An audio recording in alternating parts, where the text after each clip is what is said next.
नमस्कार दोस्तों, जय हिंद। स्वागत है आपका आपके अपने चैनल पाठशाला विद के में। बिहार पुलिस के लिए प्रीवियस ईयर क्वेश्चन का सीरीज, जी हाँ, मैं दे रहा हूँ आप लोग को।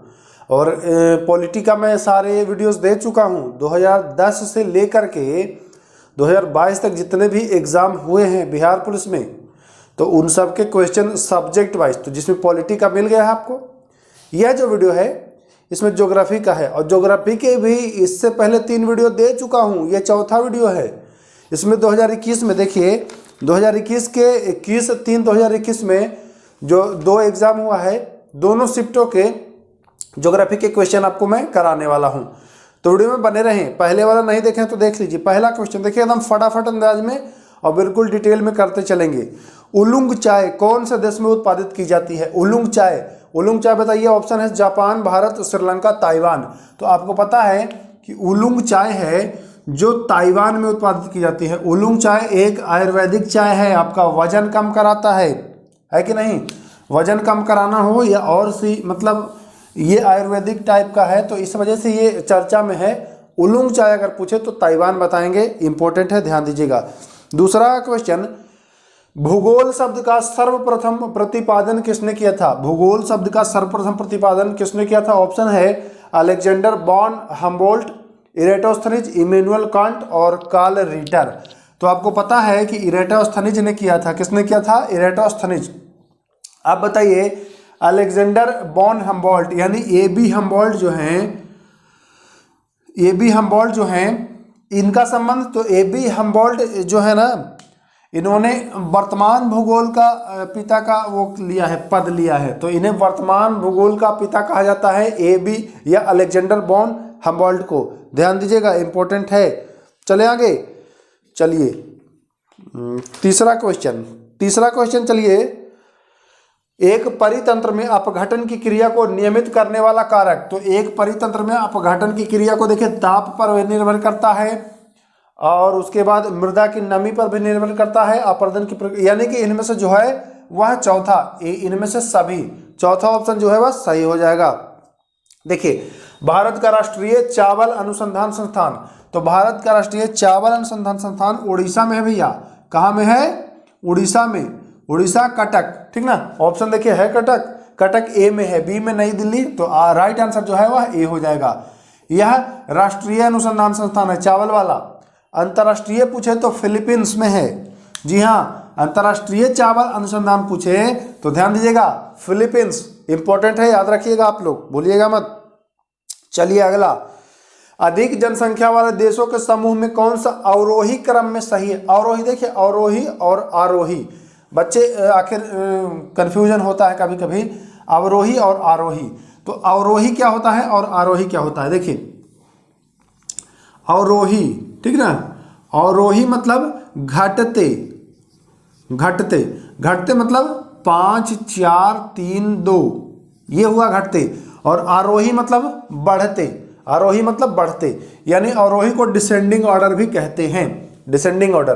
तो 5 4 3 2 घटते। तो पूछ रहा है कि यह कौन सा क्रम जो है इनमें सही है।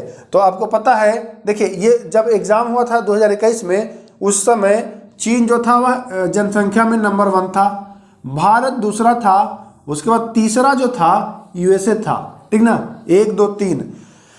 तो उसी के अनुसार देखेंगे। और अब जो है, अब भारत 1 पर आ गया है, चीन दूसरे पर आ गया है, और ये आ गया है, ठीक ना। तो ये चीज उस समय के अनुसार हम बता रहे हैं। तो सबसे पहले हो जाएगा चीन, फिर भारत, फिर यूएसए और इंडोनेशिया। जी हाँ, यानी कि ऑप्शन नंबर बी इसका सही हो जाएगा। वर्तमान में भारत आ गया है सबसे ज्यादा जनसंख्या के साथ नंबर 1 पर।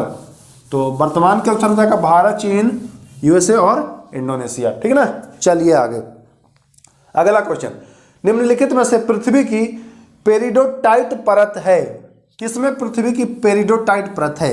तो आपको पता है दोस्तों, ऑप्शन देखिए, मेंटल, ऊपरी भूपटल, आंतरिक अंतरम और बाह्य अंतरम। तो पृथ्वी के 3 लेयर है ना, क्रस्ट है, मेंटल, पढ़े हैं ना आप लोग, मेंटल और कोर। तो जो मेंटल का सबसे ऊपरी परत है, ये अपना अलग है, ये अपना अलग है, और जो मेंटल है, तो मेंटल का जो सबसे ऊपरी परत है, मेंटल का जो सबसे ऊपरी परत है, इसी को पेरिडोटाइट कहते हैं। इसी को क्या कहते हैं? पेरिडोटाइट। ठीक है ना, इसी को कहते हैं पेरिडोटाइट। तो सही आंसर क्या हो जाएगा? देखिए ऑप्शन है मेंटल, ए में है, तो ए इसका सही आंसर हो जाएगा। मैं उम्मीद कर रहा हूं समझते चल रहे होंगे बच्चों आप लोग। देखिए क्या है ना कि प्रीवियस ईयर क्वेश्चन करे रहेंगे तो आपको बहुत लाभ मिलेगा। जब 21,391 वाला ये आने वाला है ना जो एग्जाम, या फिर किसी भी एग्जाम में आप बैठेंगे तो बहुत लाभ मिलेगा। प्रीवियस ईयर क्वेश्चन का एक अलग ही रोल होता है किसी भी एग्जाम में।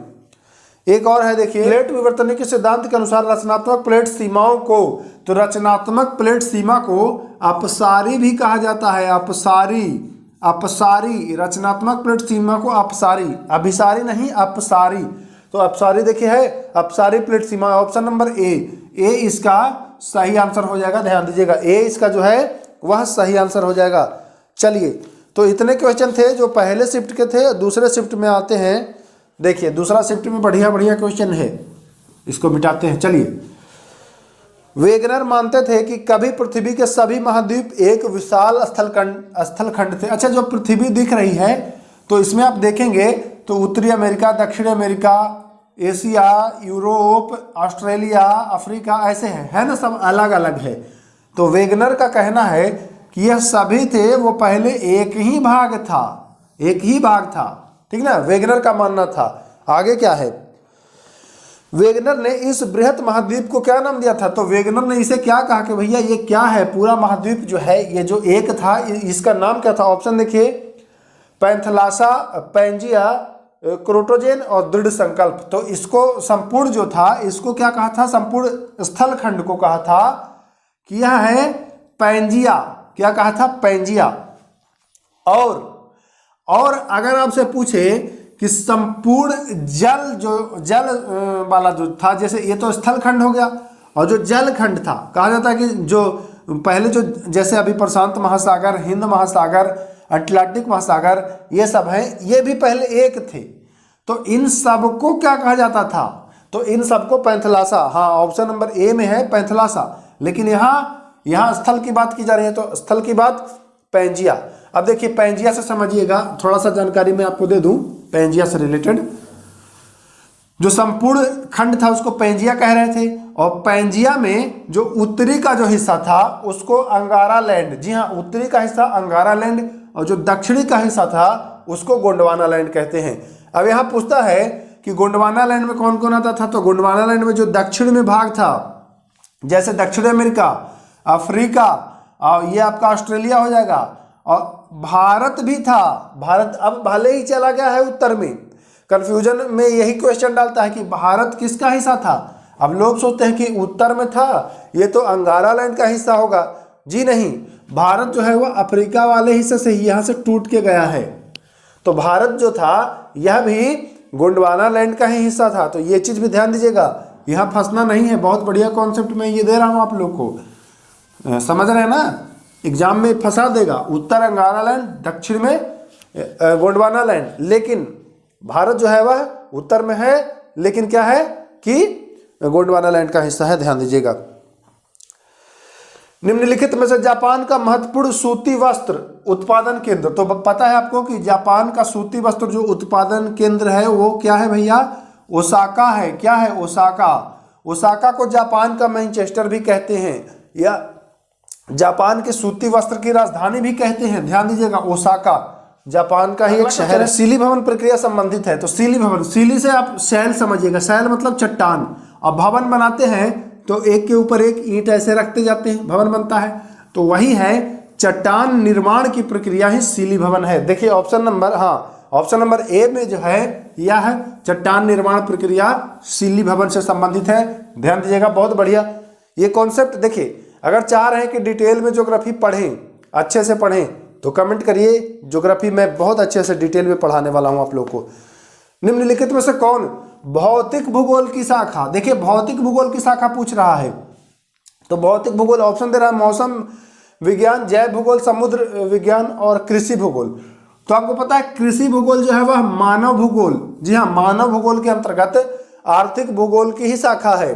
तो कृषि भूगोल इसका जो हो जाएगा वह राइट आंसर हो जाएगा। बाकी भौतिक भूगोल में आपका समुद्र विज्ञान, जैव भूगोल और मौसम विज्ञान ये तीनों आएंगे, ठीक है ना। तो इसका राइट आंसर जो है वह डी हो जाएगा। चलिए आगे, निम्नलिखित में से कौन सी उष्ण एवं शुष्क पवनें नहीं है? शुष्क नहीं है, उष्ण और शुष्क नहीं है, यानी ठंडी पवनें हैं। सीधा सा ये पूछ रहा है ऑप्शन, हरमटन, सिरोको, बोरा और जोंडा। तो हरमटन जो सहारा में चलता है, सिरोको और बोंडा ये सब शुष्क पवनें हैं, जबकि बोरा जो है यह शुष्क पवनें नहीं है। कैसे याद रखना है?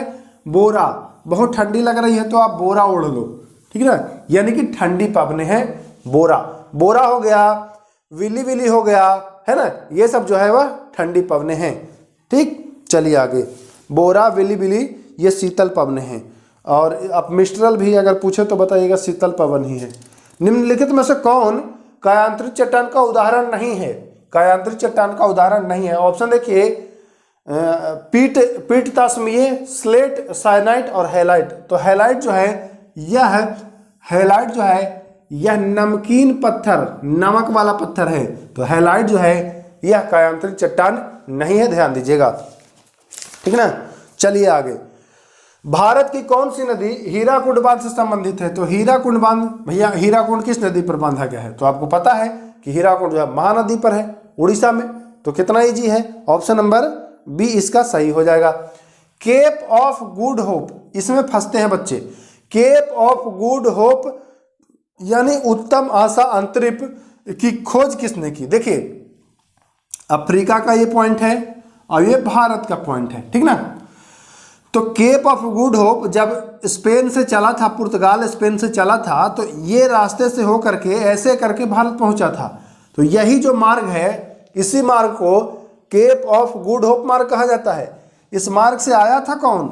Vasco D gamma. लेकिन इस मार्ग की खोज किसने की थी? केप ऑफ गुड होप, उत्तम आशा अंतरिप मार्ग की खोज पूछे तो बताएंगे बार्थोलोम्यू डियाज। जी हाँ, बार्थोलोम्यू डियाज। देखिए ऑप्शन में, हाँ सी में है बार्थोलोम्यू डियाज। तो वास्को डी गामा नहीं, वास्को डी गामा गया था लेकिन मार्ग खोजा कौन था? तो बार्थोलोम्यू डियाज।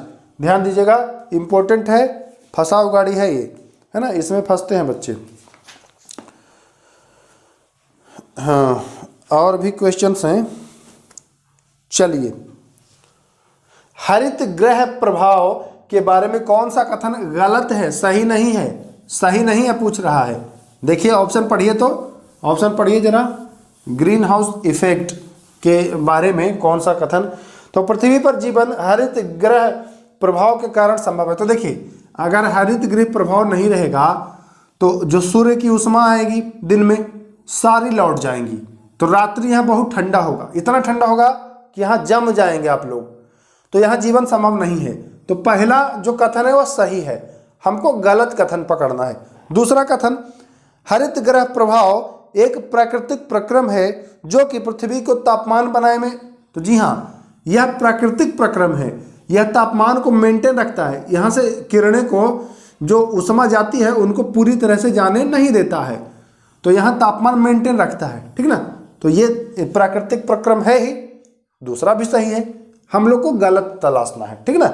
चले तीसरे में, हरित ग्रह गैसों का ज्यादा उत्सर्जन एक प्राकृतिक प्रक्रम है। ज्यादा उत्सर्जन की बात की जा रही है, यह समझना है ध्यान से। ज्यादा उत्सर्जन, हम लोग एसी फ्रिज चला करके और यह ज्यादा उत्सर्जित कर रहे हैं, तो एसी फ्रिज ये प्राकृतिक उपक्रम नहीं है, यह मानव निर्मित उपक्रम है। हमें लोग छेड़छाड़ करके और माहौल को बिगाड़ रहे हैं, तो ये जो है यही गलत ऑप्शन है, और हम लोगों को गलत ऑप्शन ही तलाशना था, है ना। तो गलत ऑप्शन हम लोगों ने तलाश लिया है, यानी कि सी नंबर ऑप्शन सही है, कोई दिक्कत नहीं। तो सी इज द राइट आंसर, चौथा पढ़ने की आवश्यकता नहीं है। चलिए, तो हाँ, तो इतने ही क्वेश्चन थे जो पहली पाली और दूसरी पाली में पूछे गए थे। बहुत छोटा वीडियो है, 15 मिनट 16 मिनट का वीडियो है। मैं उम्मीद कर रहा हूँ आपने अच्छे से समझा होगा।